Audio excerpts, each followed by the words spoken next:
वालेकुम सलाम सर जी, आ रही है। चलो फिर स्टार्ट करते हैं। सिर्फ टोटल 6 बंदे आए, बाकी कहाँ हैं? सर क्विज चल रहा है इंजीनियरिंग ड्राइंग का, इसलिए वो उसमें बिजी होंगे अच्छा चलो और फिर सो भी रहे हैं बहुत सारे। ठीक है, मतलब ज्वाइन कर लेंगे वो बाद में। खैर, लास्ट हम लोगों ने यार म्यूचुअल इंडक्टेंस से रिलेटेड टॉपिक्स वगैरह देखना स्टार्ट किया था। उसमें फिर हमने स्टार्ट किया था सबसे पहले सेल्फ इंडक्टेंस वो क्या होती है।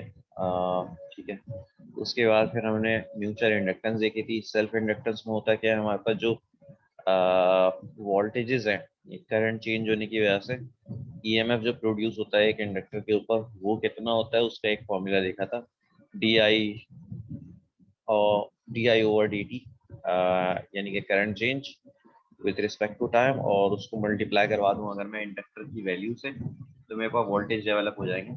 ठीक है, तो ये वोल्टेज जो थे ये सेल्फ इंडक्टेंस की वजह से थे। और फिर हमने नेक्स्ट देखा था कि म्यूचुअल इंडक्टेंस की वजह से भी हमारे पास कुछ ना कुछ वोल्टेज डेवलप होते हैं। ठीक है, यानी कि दो अगर इंडक्टर एक दूसरे के आमने सामने रखे हुए हैं और उनमें से एक का अगर प्राइमरी साइड का या सेकेंडरी साइड के ऊपर मैं करंट चेंज कर रहा हूँ, मैं इनपुट को प्राइमरी कह रहा हूँ और आउटपुट को सेकेंडरी कह रहा हूँ, तो इन दोनों में से किसी एक साइड के ऊपर भी अगर मेरे पास करंट चेंज होने लग जाए तो ऑपोजिट साइड के ऊपर मेरे पास क्या होना शुरू हो जाएगा, कुछ ना कुछ वोल्टेज डेवलप होना शुरू हो जाएंगे, जिसके इक्वेशन क्या थी, एम टाइम्स। पहले जो सेल्फ इंडक्टेंस में था उसमें क्या होता था, हमारे पास इंडक्टर की वैल्यू आती थी एल। ठीक है, इसमें क्या आ रहा है, एम आ रहा है, म्यूचुअल इंडक्टेंस का कोफिशिएंट मल्टीप्लाई हो रहा है बस। ठीक है, बाकी वही है current change with respect to time, D I over D T into V, तो इंटू एम, ये हमारे पास वोल्टेज आता है। ठीक है, तो ये दो मेन फॉर्मूले थे जिससे हम लोग आगे पूरी बात स्टार्ट की थी। फिर हम लोगों ने इसके बाद हम लोगों ने देखा था इसके डॉट रिप्रेजेंटेशन। ठीक है, डॉट कन्वेंशन क्या होती है इंडक्टेंस वगैरह के अंदर। ठीक है, तो उस डॉट कन्वेंशन में अगर मैं जिधर डॉट लगा रहा हूँ वहां पर मेरे पास पॉजिटिव वोल्टेज होगा, और ऑपोजिट साइड पे भी अगर सेम जगह पे डॉट है तो अगर मेरे पास लेफ्ट साइड पे पॉजिटिव ऊपर था तो राइट साइड पे भी पॉजिटिव ऊपर होगा। ठीक है, जब भी हमारे पास आउटपुट जो जनरेट होगा वो बगैर माइनस वगैरह के जनरेट होगा, यानी कि mutual inductance into current divide by time का डिफरेंस, यानी कि डिफरेंशिएट कर दो करंट को विद रिस्पेक्ट टू टाइम और ये मेरे पास वोल्टेज जनरेट हो गया।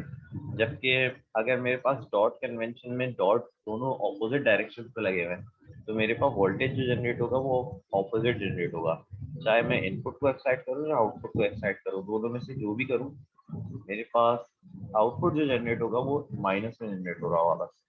ठीक है, ये चीज़ें देख ली थी। फिर इसके बाद डॉट कन्वेंशन के बाद एनर्जी कंसिडरेशन के ऊपर हम लोग गए थे। एनर्जी कंसिडरेशन के अंदर हमने क्या देखा था, टोटल एनर्जी इस पूरे उसके अंदर कितनी स्टोर होती है।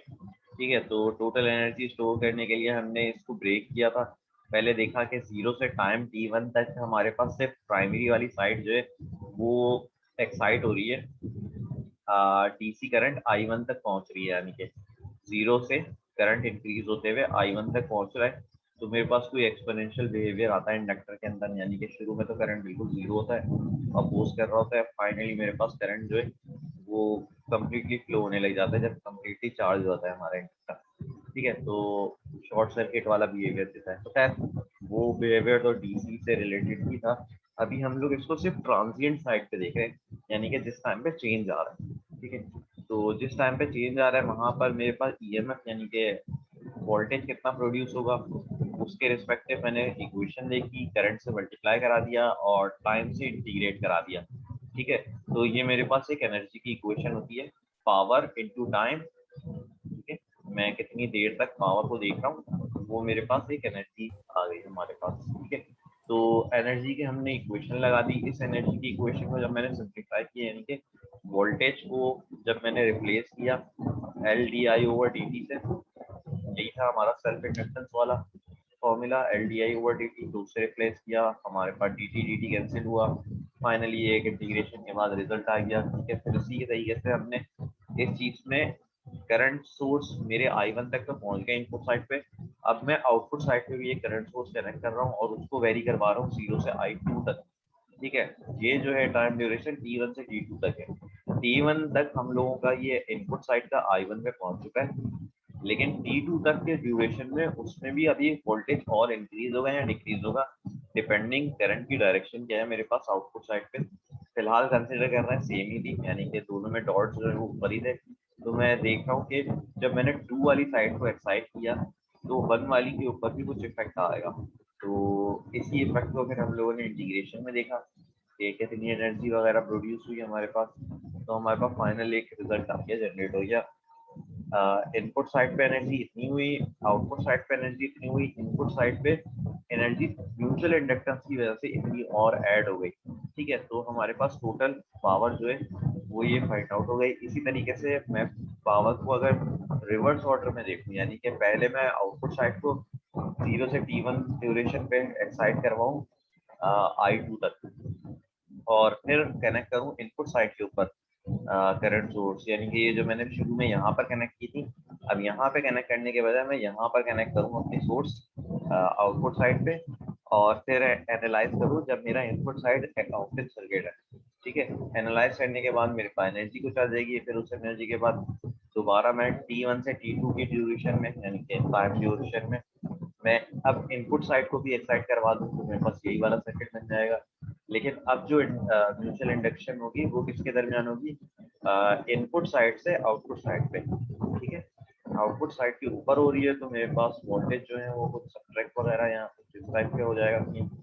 तो ये हमारे पास एक और आ गया एनर्जी कंसिडरेशन में हमारे पास जो फॉर्मूला है। ठीक है, तो इन फॉर्मूला को जब मैंने कंबाइन करके देखता हूँ तो मेरे पास यानी कि ये तो डीसी के रिस्पेक्टिव था, इसको फिर हमने कन्वर्ट कर लिया था with respect to time changing हुई करंट में। ठीक है, यानी कि जितने भी आई लिखे हुए थे उनको आई ऑफ टी बना दिया और कुछ नहीं किया, सिंपल सा है ये इक्वेशन हमारी। अब तो टोटल एनर्जी पूरे सिस्टम में कितनी स्टोर हुई है, इनपुट साइड पे कितनी एनर्जी है, आउटपुट साइड पे कितनी एनर्जी है, और म्यूचुअल इंडक्टेंस की वजह से कितनी एनर्जी और इंक्रीज हुई है या डिक्रीज हुई है। ठीक है, तो ये हमारे पास टोटल एक एनर्जी का फॉर्मूला आ गया। ठीक है, अच्छा अब एनर्जी कंसिडरेशन ये हमने देख लिया कंप्लीट। अच्छा अब हम लोग क्या कर रहे हैं, एम की वैल्यू मैक्सिमम या मिनिमम या इसकी रेंज वगैरह क्या हो सकती है उसकी तरफ हम लोग जा रहे हैं, यानी कि एम की वैल्यू मैं कैसे निकालूंगा, फाइंड आउट करूंगा। तो उसके लिए फिर हम लोगों ने क्या किया, ये जो है मेरे पास एनर्जी का फॉर्मूला था, उस एनर्जी के फॉर्मूला को मैंने कंसिडर करते हुए एक इस चीज को कन्वर्ट किया है स्क्वायर वाली टर्म में। यानी कि पहले दो जो फैक्टर है ना उसके अंदर L1 I1 का square plus half L2 I2 का स्क्वायर, ये दोनों टर्म जो है जिसके अंदर स्क्वायर आ रहा है, इन दोनों को मैंने कन्वर्ट किसमें किया है, a प्लस बी के होल स्क्वायर में, या सॉरी a माइनस बी के होल स्क्वायर में। a माइनस बी के होल स्क्वायर में ये दोनों प्लस में टर्म होगी, और एक जो आएगा वो हमारे पास जो सेंटर का वेरिएबल होता है, यानी कि A square plus 2ab plus B square, इस टाइप का कुछ फॉर्मूला बनता है ना हमारे पास। तो अगर मैं माइनस में देखूँ तो A square minus 2ab plus B square, ये हमारे पास फॉर्मूला बनेगा। अगर मैं ए माइनस बी का होल स्क्वायर का फॉर्मूला देखूँ तो इसी के अंदर हमने कन्वर्ट किया है इस चीज को यहाँ।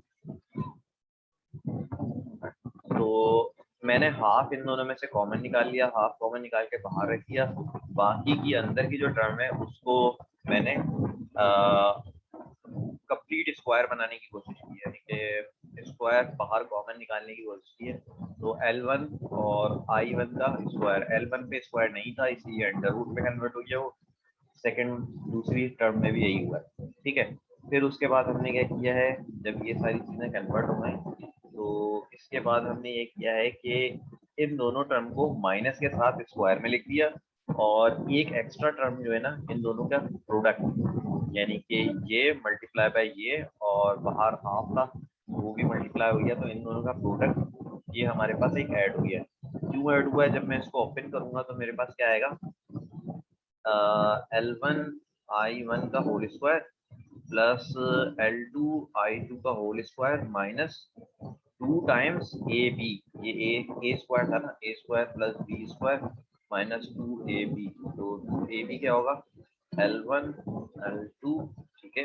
L1 L2 क्या था, रूट में थे, ठीक है, क्योंकि ए जो है वो अंडर रूट L1 I1 है, I1, और बी क्या है मेरे पास under root 2 I2, under root L2 I2, ये मेरे पास आ गया।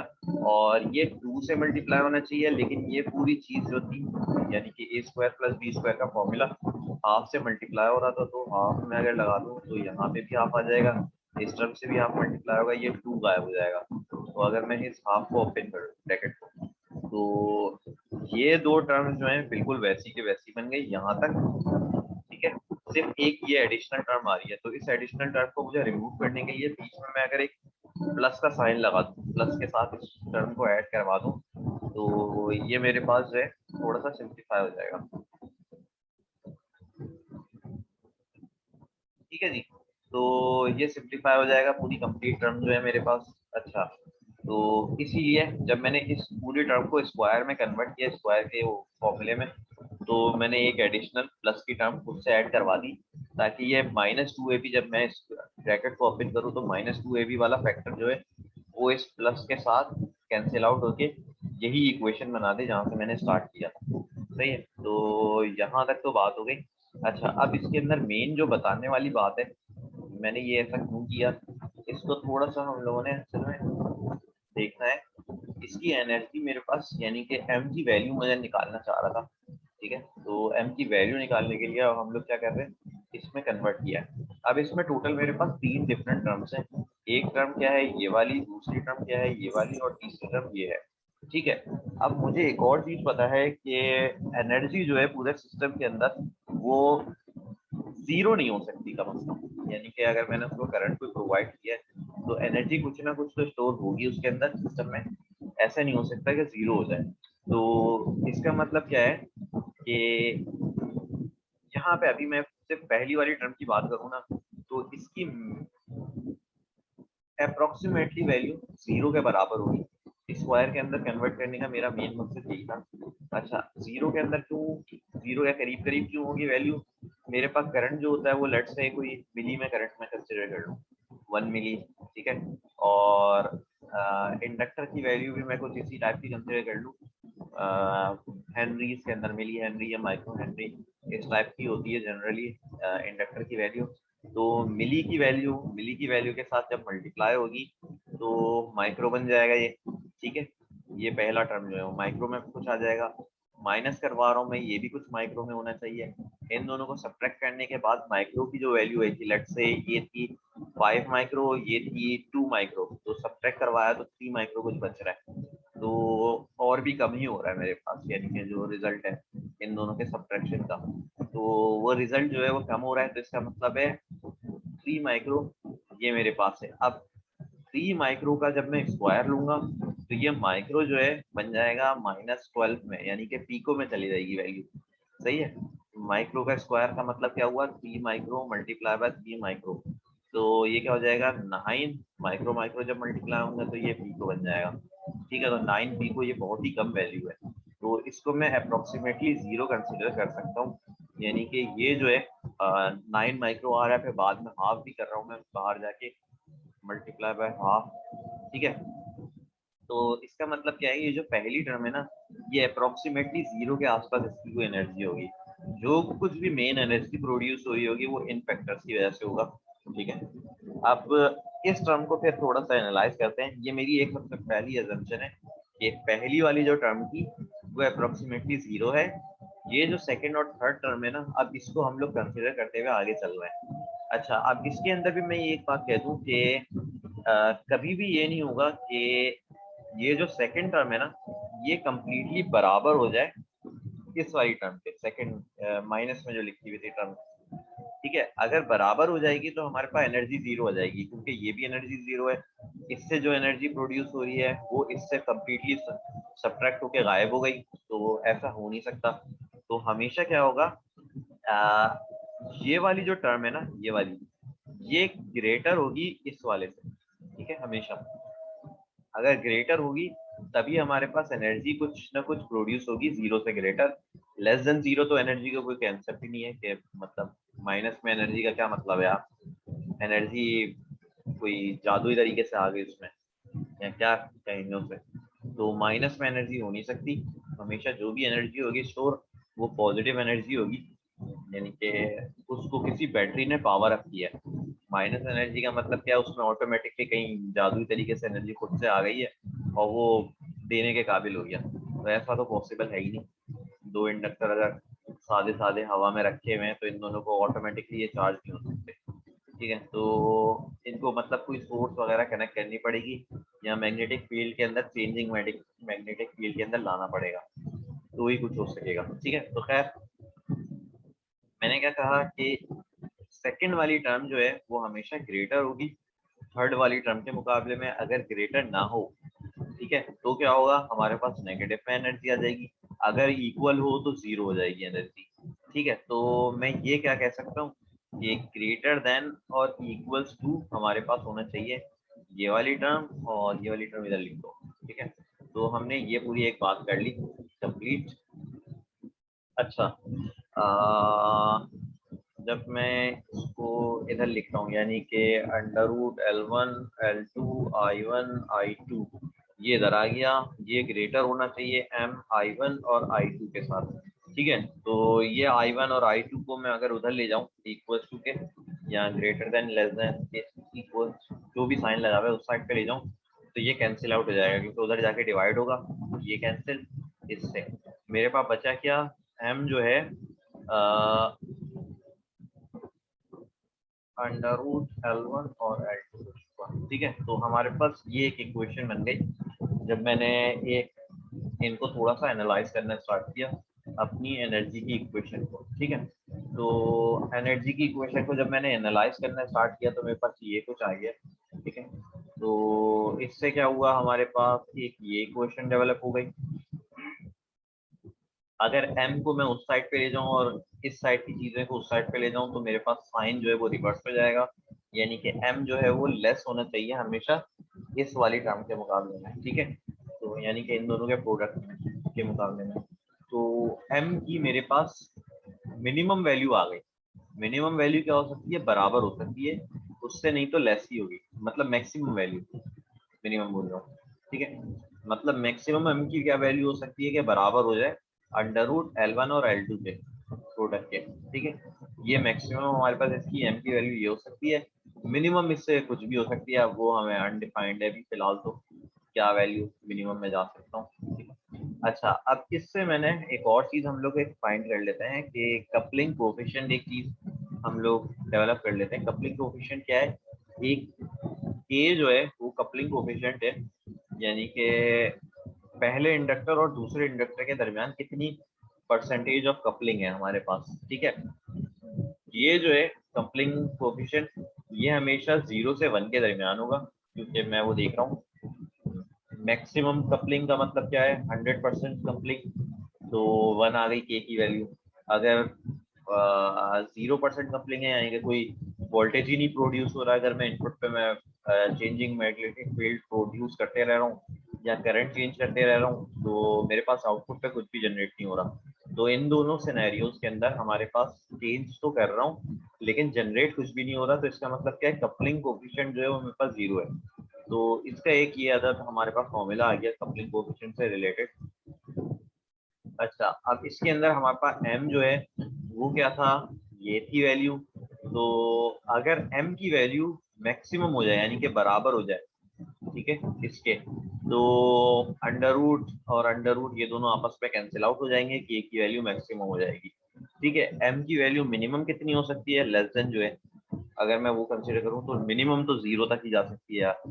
तो न्यूमिनेटर अगर 0 हो गया तो k की वैल्यू भी मिनिमम 0 हो गई, ठीक है।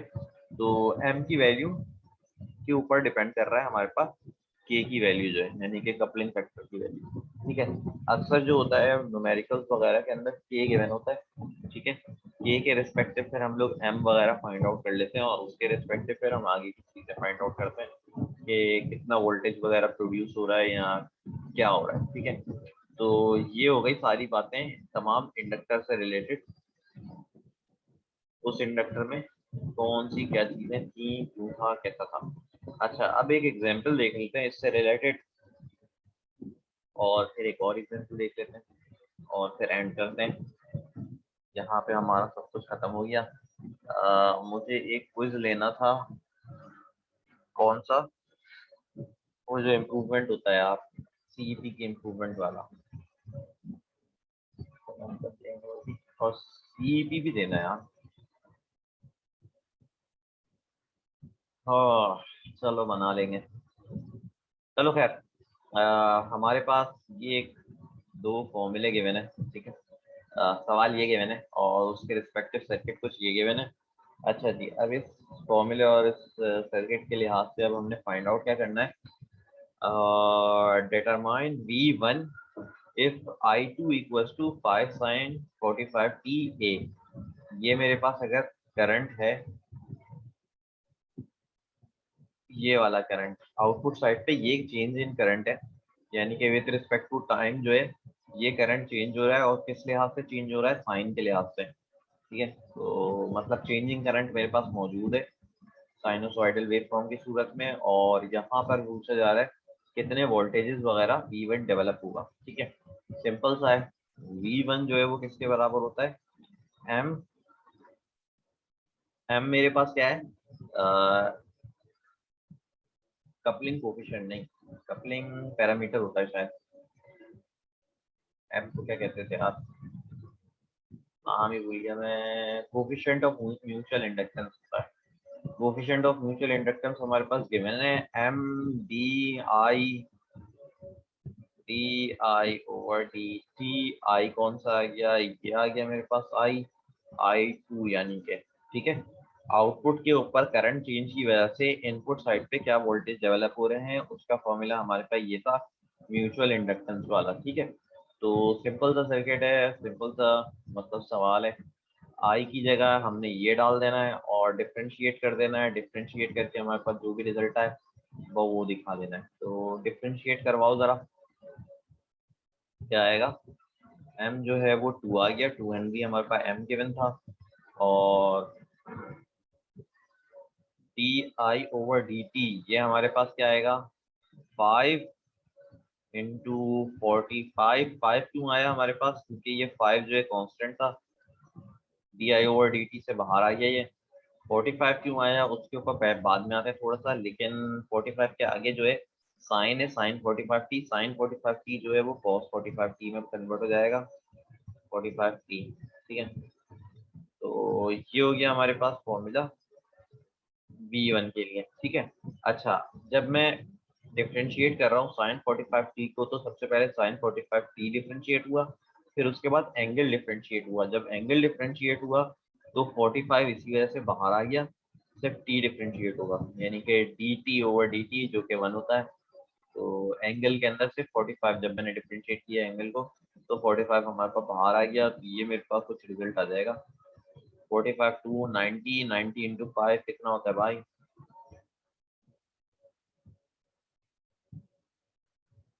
चलो 450 cos 45t, ये हमारे पास रिजल्ट आ गया V1 का, सही है। इसी तरीके से अगर V2 हमें फाइंड आउट करना हो, जो सेकंड पार्ट में बोला जा रहा है, यानी कि I2 जो है वो मेरे पास 0 है, सिर्फ मुझे V2 फाइंड आउट करना है, ये कितना है। अगर मेरे पास ये वाला करंट जो है उसकी वैल्यू कुछ ये है मैंने, ठीक है। तो V2 फाइंड आउट हो जाएगा, इसमें कोई इशू नहीं है। अच्छा, एक चीज मैं भूल गया, डॉट कन्वेंशन को देखना भूल गया था मैं। डॉट ऊपर है, एक में नीचे है, तो मेरे पास आउटपुट जो भी जनरेट होगा वो किस में जनरेट होगा, माइनस में, ठीक है। तो माइनस की साइन इस वजह से आई है।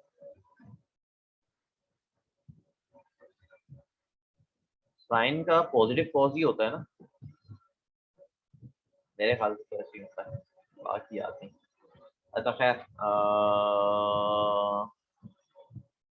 यहाँ तक हो गई बातें। अच्छा, अगर मैं पार्ट 2 को देखूं तो पार्ट 2 में हमारे पास क्या होगा, V2 बराबर होगा m di/1/dt, ठीक है। di1/dt। इसको जब मैं अगर सिंप्लीफाई करूंगा तो मेरे पास क्या आ जाएगा, m जो है वो 2 मिली हेनरी है, di/dt यानी कि i जो है वो मेरे पास ये अजीब सी चीज है -8 e⁻t। तो -8 तो वैसे ही आ गया और माइनस साइन भी वैसे आएंगे क्योंकि कन्वेंशन है, यानी कि डॉट कन्वेंशन मेरे पास ऑपोजिट डायरेक्शन में लगी हुई है डॉट। तो ऑपोजिट डायरेक्शन के डॉट की वजह से मेरे पास एक माइनस साइन तो बाहर आ गया फॉर्मूले का। -8 जो है डिफरेंशिएट करवाते वक्त -8 बाहर आ गया। e की पावर -t जो है अगर मैं उसको डिफरेंशिएट कराऊंगा तो e की पावर -t ही आएगा। जब मैं फिर पावर को डिफरेंशिएट करवाऊंगा तो -1 आ जाएगा। ठीक है, तो 3 दफा माइनस पावर है तो minus minus minus. Final result 8 to 16 e के पावर -t, ये आ गया v2। ठीक है, तो वोल्ट्स, ठीक है जो भी है। तो ये वोल्टेजेस आ गए हमारे पास। आउटपुट पे कितने जनरेट हो रहे हैं, अगर मेरे पास इनपुट पे ये चेंज इन करंट है मौजूद। ठीक है, तो बहुत ही बच्चों वाला ये फॉर्मूला वगैरह था और इसके रिस्पेक्टिव हमने सॉल्व कर लिया और कुछ नहीं है इसके अंदर। अब आ जाइए देख लेते हैं हम लोग क्या एक और न्यूमेरिकल इससे रिलेटेड। ये न्यूमेरिकल क्या है, फिगर 13 लेट L1 और L2 की वैल्यू गिवन है, K जो है हमारे पास गिवन है और I1 इक्वल्स टू 4I2 है और इनकी वैल्यू गिवन है 20 cos 500t minus 20 degree milli ampere में गिवन है। ठीक है, तो ये आ गया determine both V1 at time equals to 0 के ऊपर मालूम करना है। ठीक है, यानी कि बिल्कुल टाइम 0 के ऊपर मेरे पास इनपुट साइड के ऊपर वोल्टेजेस कितने डेवलप हो रहे हैं and the total energy stored in the system. ठीक है जी, टोटल एनर्जी स्टोर्ड कितनी होगी वो भी हम लोग देख सकते हैं, उसमें कोई मसला नहीं है। तो इसमें स्टार्ट कहाँ से होगा, सबसे पहले हम लोगों को एम की वैल्यू निकालनी होगी। हमारे पास के गिवन है ना, के से एम की वैल्यू निकालनी होगी। तो एम की वैल्यू किस तरीके से निकालेंगे, सिंपल सा है। हमारे पास अभी एक रिलेशन निकला था, कौन सा था relation, K equals to M over root L1 L2, ये था, यही था ना। तो इससे हमारे पास एक एम की वैल्यू फाइंड आउट हो जाएगी। एम की वैल्यू मेरे पास क्या आ रही है, अच्छा जी, तो m की वैल्यू फाइंड आउट कर लेते हैं हम लोग सबसे पहले। तो m की वैल्यू क्या फाइंड आउट होगी हमारे पास,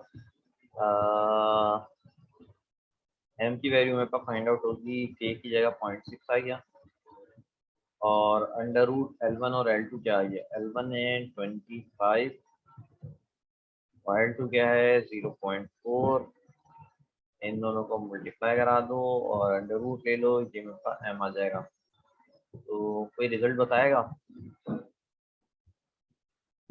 0.6 multiply by 0.4 और 0.25 का प्रोडक्ट अंडर रूट और ये मेरे पास आ गया। ठीक है जी, तो इसका रिजल्ट जो आ रहा है m का रिजल्ट ये मेरे पास 0.6 ही आ रहा है।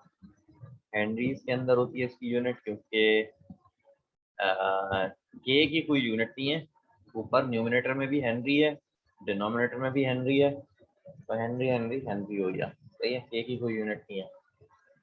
सही है भाई, तो m जो हो गया वो 0.6 हेनरी आ गया हमारे पास। अब हम लोग देख लेते हैं यार कि V1 जो है वो वोल्टेज मेरे पास कितना जनरेट हो रहा है।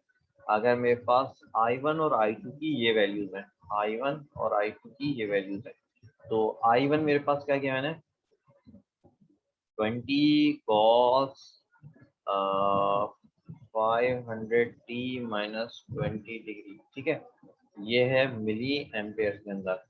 I2 मेरे पास क्या है, I2 है 4 टाइम्स यानी कि 80 cos 500t minus 20 degree milli ampere. ये मेरे पास I1 और I2 की वैल्यूज हमारे पास जो गिवन थी वो आ गए। अच्छा,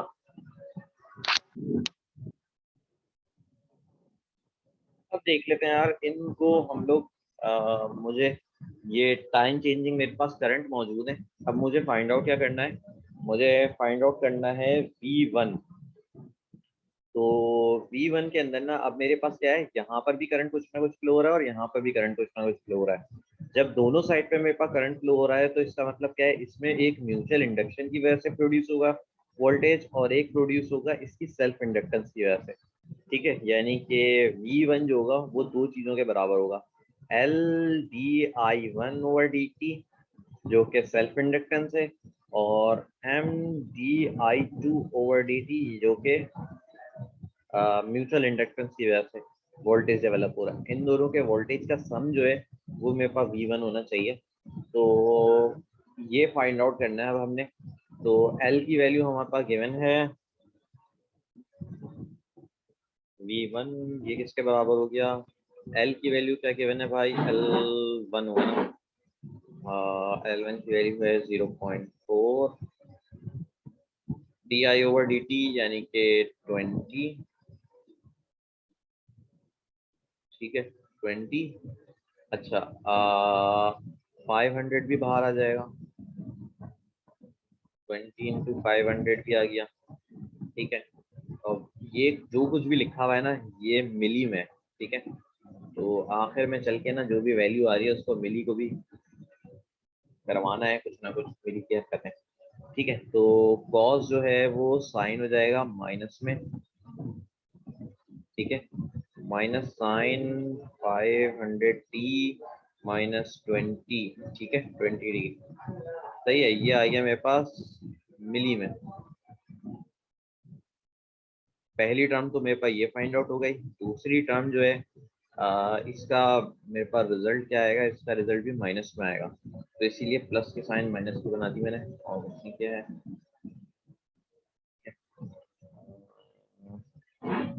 ये दोनों मेरे पास माइनस में आएंगे। ठीक है जी। अच्छा एम मेरे पास क्या निकला था,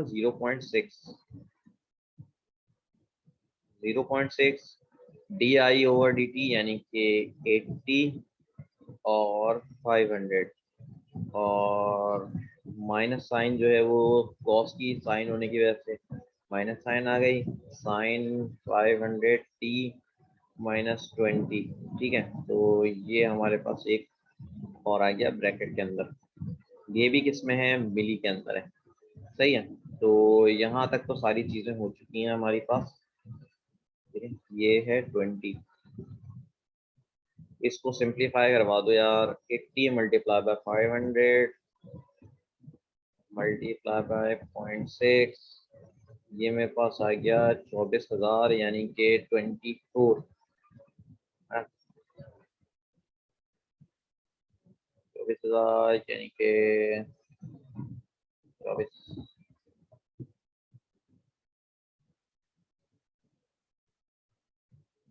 सही है ना।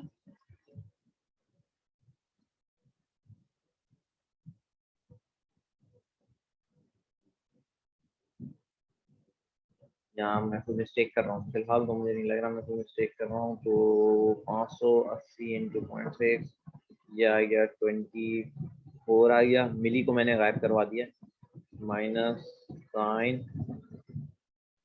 500t -20 ये भी हो गया। यहाँ पर कितना आएगा, 0.4 इंटू 10 है 20 है 20 सर 20 है। 0.4 इंटू 20 इंटू 500 ये मेरे पास आ गया 4000 4000। ठीक है, तो 4000 का मतलब क्या हुआ, 4 साइन 500t -20। ठीक है, ये आ गया मेरे पास माइनस में, ये भी है। ठीक है, तो ये V1 और V2 फाइंड आउट हो गए। अच्छा V1 से फाइंड आउट हुआ, अभी V2 तो जाने दो अभी। इन दोनों को अब मुझे क्या करना है, टाइम की जगह ना 0 पुट करना है। और टाइम की जगह 0 पुट करते हुए मुझे इनकी वैल्यूज निकालनी है, क्योंकि मुझे टाइम 0 के ऊपर वोल्टेज मालूम करना था। ठीक है, तो टाइम 0 के ऊपर मेरे पास क्या आ रहा है भाई? 1.368 क्या 1.368 minus 1.368 एक minute, sine sine minus 20, sine minus 20 कितना होता है?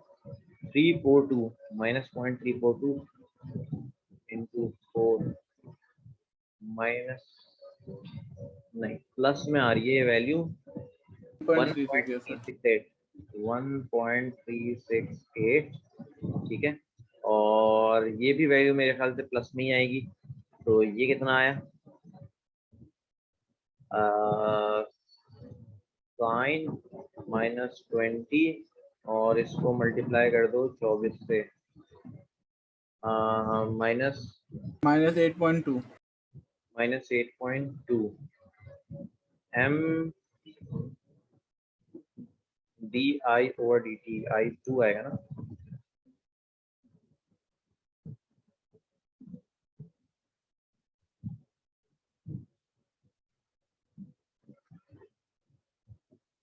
क्या मुझे लग रहा है मैं कोई गलती कर रहा हूँ? I1 डायरेक्टली गिवन है, I2 जो है वो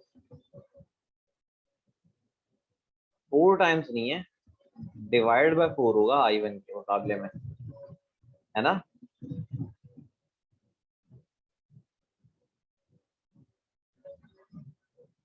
मतलब I1 की वैल्यू तो ये गिवन है और I2 की वैल्यू जो गिवन है मेरे पास वो क्या है? 4 टाइम्स होगी I1 के मुकाबले में। मतलब I1 मुझे गिवन है तो I2 बराबर हो गया I1 डिवाइड बाय 4, तो ये 80 नहीं होगा, ये होगा 20 डिवाइड बाय 4 यानी कि 5 होगा बॉस, है ना? है कोई जो होश में हो? सर कहाँ है? yes sir 4 होगा ये। अच्छा, इस 4 के लिहाज से फिर देखो ये मतलब 24 डिवाइड बाय 4 ये कितना आया? 0.6 multiply by sir 4 4 multiply by 500, ये आया है 1200। 1200 का मतलब क्या है? 1.2 आएगा ये। तो इस पूरे का सर ये रिजल्ट 5 होगा ना? हाँ ये 5 होगा। मैं फिर से सो रहा हूँ। ठीक है जी, तो ये मेरे पास 5 आ गया। हाँ, तो 1500 आ गया। 1500 का मतलब क्या है? 1.5 1.5। अब सही है ये, सही है भाई। तो 1.5 साइन समथिंग समथिंग, ठीक है। वो समथिंग समथिंग को सॉल्व करके क्या बन रहा है हमारे पास? साइन, साइन का है साइन, साइन -20, ये मेरे पास क्या आ गया? -0.342। -0.342 को मैंने मल्टीप्लाई करवा देना है -1.5 से, ये मेरे पास आ गया 0.513, ठीक है, जो कि मेरे पास क्या निकल रहा है? 1.881। 3 8 3 1 6 7 8 और 5 3 8 और 1.881 वोल्ट्स। ठीक है जी, तो ये हमारे पास V1 फाइंड आउट हो चुका है। इसमें अब हमारे पास और कोई मसले की बात नहीं बची, जितना भी होना था वो चीजें हो गई। अच्छा, अब हमने क्या फाइंड आउट करना है? मेरे पास अब मुझे फाइंड आउट करना है मेरे पास एनर्जी कितनी स्टोर हो रही है इस पूरी इक्वेशन में, यानी कि सिस्टम के अंदर एनर्जी स्टोर कितनी हो रही है वो फाइंड आउट करना है। तो एनर्जी निकालने के लिए मेरे पास एक इक्वेशन थी खतरनाक सी, ठीक है। वो खतरनाक सी इक्वेशन क्या थी हमारे पास? ये वाली, ठीक है। तो इस खतरनाक सी इक्वेशन पे आ जाते हैं।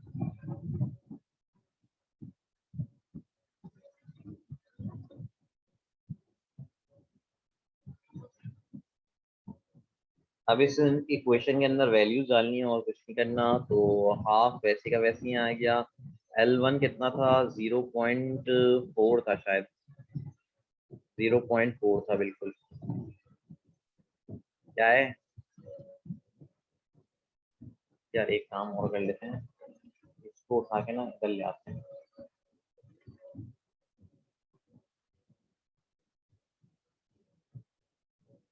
सही है, ये आ गया। अच्छा 0.4 आ गया मेरे पास, आ गया 0.4 आ गया। अच्छा I1 ऑफ टी का square, I1 of T, I1 क्या है मेरे पास, 20 cos 500t माइनस 20, इस पूरे चीज का स्क्वायर। ठीक है, ये पूरे जगह 0 पुट करेंगे ना सर इधर भी? टी की जगह 0 पुट कर देंगे बिल्कुल, मतलब आसान कर लें अपने लिए, डायरेक्ट 0 पुट करते हुए चल लें, है ना। Yes sir. तो cos -20 ना, cos -20 हमारे पास कितना होता है, 0.9396 मल्टीप्लाई बाय 20, ये मेरे पास आ गया 18.7938 यार। 3.532 सर, क्या 3.532 सर पूरा। स्क्वायर या हाफ से भी मल्टीप्लाई करा दिया, 0.4 से भी मल्टीप्लाई करा दिया, यस सर, तो कितना आया, 3.532। 3.534, है ना। चलो सही, 32 सर, 32। 32, ठीक है। तो ले लेते हैं 32, ये हमारे पास आ गया है इस पूरे टर्म की मतलब रिजल्ट। और आई ऑफ टी जो था वो ये था मेरे पास, इसके अंदर मैंने टी की जगह 0 इंसर्ट किया हुआ है। ठीक है, हम लोगों ने टी की जगह 0 इंसर्ट किया, मेरे पास कोसाइन की कोई ना कोई वैल्यू आ जाएगी। टी में जब मैंने 0 इंसर्ट किया उसको मल्टीप्लाई करा दिया 20 से, स्क्वायर से मल्टीप्लाई करा दिया, ठीक है, स्क्वायर ले लिया उस चीज़ का जो भी रिजल्ट आया, उस रिजल्ट को फिर मल्टीप्लाई करा दिया 0.4 से और हाफ से डिवाइड कर दिया, हाफ से मल्टीप्लाई। तो ये सब कुछ हो गया है हमारे पास, तो रिजल्ट आ गया ये चीज। अब इसके बाद हमारे पास क्या था, ये वाली टर्म, तो ये वाली टर्म भी कोई फाइंड आउट कर दे भाई, अच्छा बच्चा। I2 जो है वो मेरे पास क्या है, हाफ 0.6, I2 6 है ना, L2 6 नहीं है, L2 है 2.5 है। और मेरे पास क्या है, कोसाइन 5 कोसाइन 500t माइनस 20 और इस पूरे चीज का स्क्वायर। ठीक है, तो ये भी हो रहा है, सेकंड टर्म हमारे पास ये आ गई, इसका रिजल्ट क्या निकल रहा है भाई, 5.51। कितना, 5.51 सर, 5.51 सर। 6.5.51 है ना। चलो, यस सर। चलो ये इसका रिजल्ट आ गया। ठीक है, अब मेरे पास फिर तीसरी टर्म क्या है, मैं पॉजिटिव वाला कंसीडर करूंगा नेगेटिव वाला, ये एक अच्छा सवाल है, तू ये बताएगा। मेरे ख्याल से मैं पॉजिटिव वाला कंसीडर कर लेता हूँ, पॉजिटिव वाला सर। क्योंकि दोनों डॉटेड जो है वो ऊपर ऊपर है। ठीक है, तो क्या है आप, पॉजिटिव आ गया। अब ये क्या है मेरे पास, एम I1 I2, एम मेरे पास कितना है, एम है 0.6 निकला था, एम मेरे पास 0.6 निकला था, पीछे जब मैंने कैलकुलेट किया था 0.6। ठीक है, तो एम आ गया, इस एम को फिर हमने किससे मल्टीप्लाई कराना है, I1 और I2 से। और I1 कितना है मेरे पास, 20 cos -20। ठीक है, वो नहीं लिख रहा टी सी, और ये चीज मल्टीप्लाई हो रही है 5 cos -20। ठीक है, तो इसका रिजल्ट क्या आया भाई,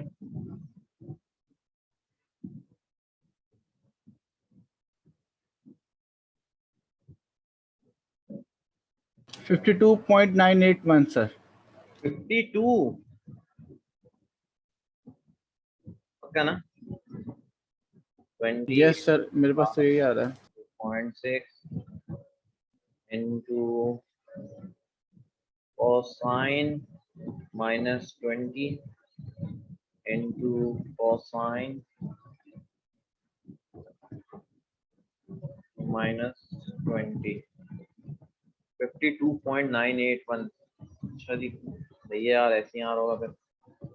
52.981 52.981, तो ये सब ऐड कर दें तो कुछ आ जाएगा मेरे पास 52 और एक और एक 3 62.023 क्या 62.023 सर।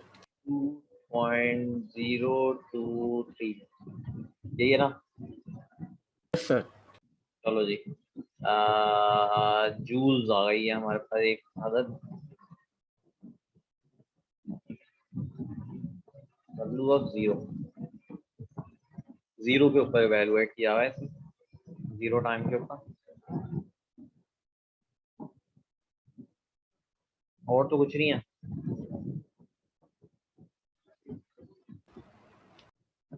आई थिंक सर यही है एनर्जी तो। यार एक चीज और हम लोगों ने मिस्टेक की है यहाँ पर। ये सब कुछ ना मिली के अंदर था, ये सब कुछ ना मिली के अंदर था, सही है ना? तो मिली जूल हो जाएगा। बिल्कुल, मतलब माइक्रो जूल हो जाएगा मेरे ख्याल से, क्योंकि स्क्वायर ले रहा हूँ ना यहाँ पर। मिली का स्क्वायर माइक्रो बन जाएगा, यहाँ पर भी मिली का स्क्वायर माइक्रो बन जाएगा, तो माइक्रो जूल आ गई मेरे पास फाइनल।